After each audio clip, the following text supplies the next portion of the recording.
La meva anècdota amb l'Oriol, hi ha moltes, però hi ha una que sempre recordo, que és el primer acte que jo vaig fer amb ell a la campanya de les primeres generals, on ens van presentar. Recordo que sempre al final de l'acte hi havia un moment on es posava una música i sempre em deia el mateix. Aquest és el pitjor moment perquè sóc arrítmic, i a mi sempre em feia molta gràcia perquè realment era rítmic i no sabia ni tan sols donar palmes.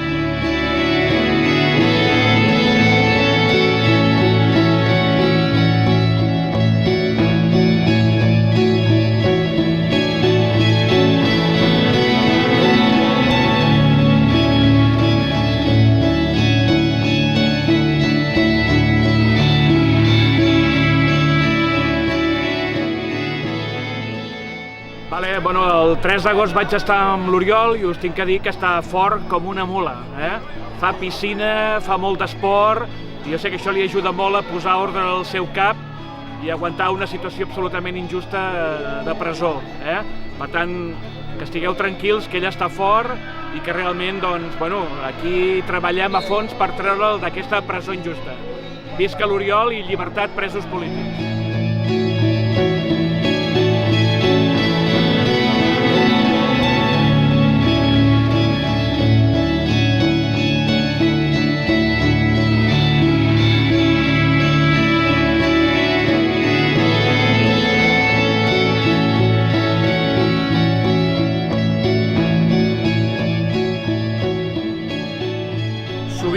Quan alguna persona es mostra contrariada, es mostra trista, es mostra amb defalliment per la situació que estem visquent a Catalunya, els hi explico una anècdota al voltant d'una frase que em va dir l'Oriol. Un dia protestava, em queixava, i l'Oriol em va dir no protestis, no et queixis tant, treballa per guanyar. Quan guanyem ens passaran tots els problemes.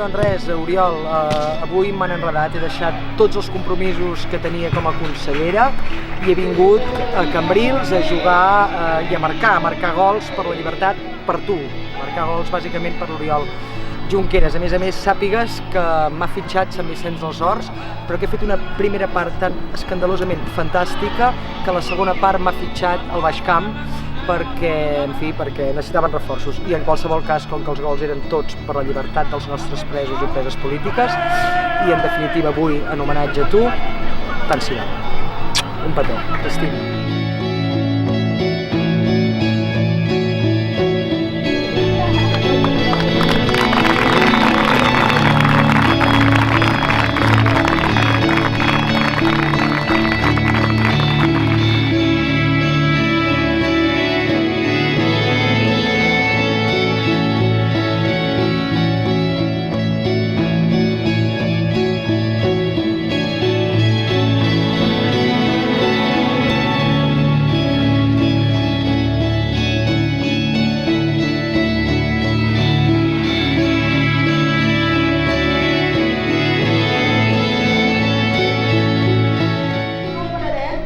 No ens cansarem, no deixarem d'organitzar mogudes, no deixarem d'alçar el braç, no deixarem de reivindicar votar, perquè cada cop que votem, com sempre, guanyem com mai, i això és el que no ens cansarem d'explicar a tot arreu, que nosaltres som aquí per fer justícia a aquells que ja no hi són, per fer justícia als que ara es tenen fora de casa i sobretot també per fer un país millor per tots aquests pengues i pengues que es mereixen, òbviament, viure en un país de justícia social, viure en un país de libertad.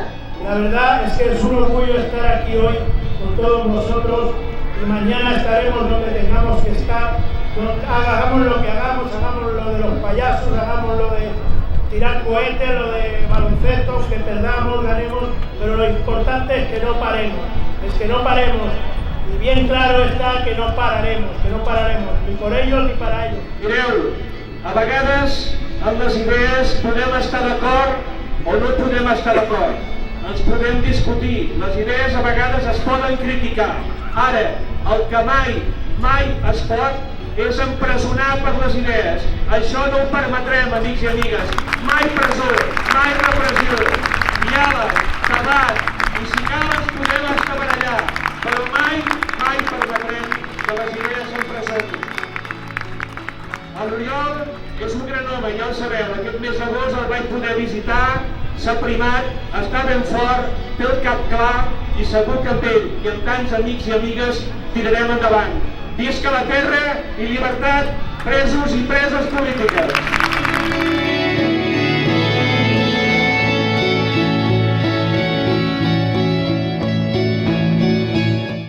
Crec que era el juny del 2011, que va reunir una gent a casa seva, coneguts meus, que em van convidar a participar-hi.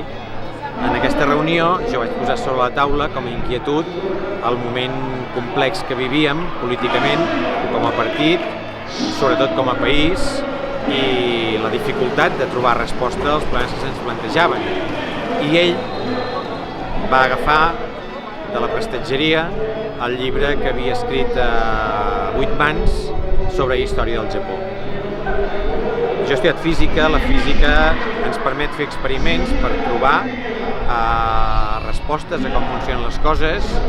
Algunes que no podem fer experiments ens ve la informació del cel, de l'astrofísica, però en canvi la política vol més aviat poc experiments i tirar d'aquesta gran base de dades que és la història.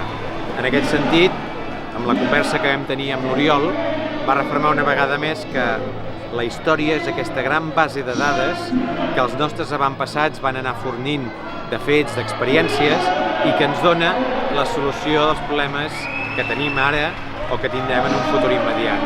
I en aquest sentit, la complicitat intel·lectual de saber que hi havia algú que tenia prou informació com per entendre el moment polític i trobar respostes al moment que ens trobaríem.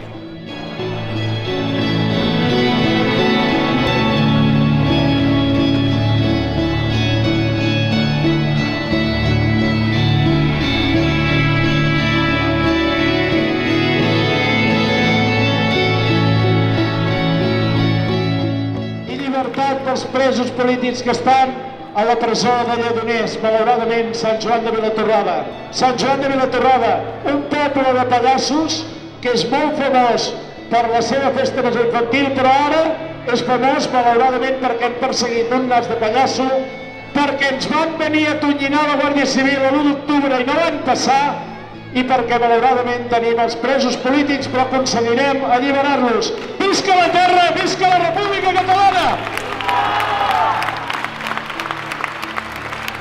A finals d'agost vaig tenir l'oportunitat de visitar novament l'Oriol a la presó, aquesta vegada a Lledoners.